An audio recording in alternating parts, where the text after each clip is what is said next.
ಹೆಂಗ್ ಕೊಟ್ಟಿವ ಮಾಯನನ್ನ ಕೇಳಿಲ್ಲ 250 ರೂಪಾಯಿ ಅಂತ ಹೇಳಿದ್ರೆ ಕಿರಿಕಿರಿ ಮಾಡ್ತಾರೆ. ಸ್ವಲ್ಪ ಜಾಸ್ತಿ ಇಟ್ಟ ಹೇಳು, ಕಿರಿಕಿರಿ ಮಾಡೋದಿಲ್ಲ, ಬರೋಬ್ಬರಿ ರೇಟಿಗೆ ಬರ್ತಾರೆ. ತಗೋರಿ ಏನಾರ 300 ರೂಪಾಯಿ ಡಬ್ಬಿ ರೀ.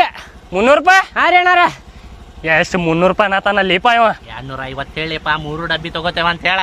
250 ಕೊಡ್ತೇನೆ ನೋಡು, 3 ಡಬ್ಬಿ ತಗೋತೀವಿ. ತಗೋಬರಿ ಅಣ್ಣಾರ.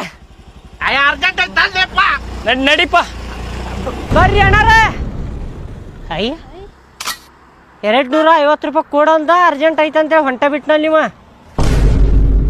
ಮತ್ತಿಲ್ಲಿ ಕುಂದ್ರು ಬದ್ಲಿ ಹೊಟ್ಟು ಬಿಡ್ತಿದ್ವಲ್ಲ, ಏನು ಮಾಡು ನೀಗ? ಕೊಟ್ಟ ಬಿಡು ನಡ್ರಲ್ಲ. ನಡಿ ಹಂಗಂದ್ರ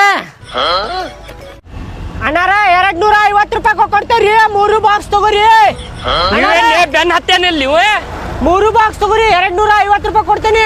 ಏ ಬ್ಯಾಡಪ್ಪ, ತಗೋರಿ. ಮತ್ತೆ ಕೇಳಿದ್ರಲ್ಲಿ ನೀವು ಅರ್ಜೆಂಟ್ ಐತಿ ಹೋಗೋ ನಮ್ದು. ಏ ಬ್ಯಾಡಪ್ಪ, 240 ರೂಪಾಯಿ ಕೊಡ್ತೇನ್ರಿ. ಲಾಸ್ಟ್ 3 ಡಬ್ಬಿ ಅದಾವು. ಬ್ಯಾಡ ಅಣ್ಣಾರ ತಗೋರಿ. ಬ್ಯಾಡ ಬ್ಯಾಡ